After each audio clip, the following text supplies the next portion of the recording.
waqti aan soo galnaa shaqada waxa weeyaan 12 barka waxaan ka raxnaa 5 barka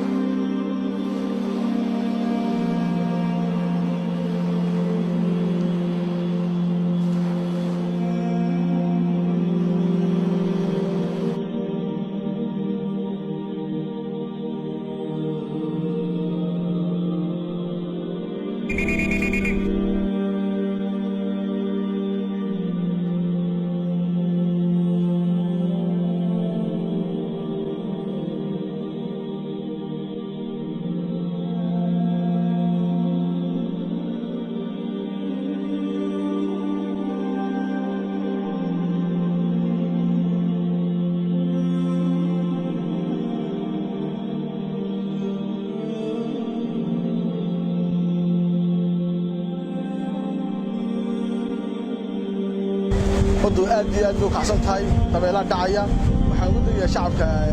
dibka badu leedahay kulayeen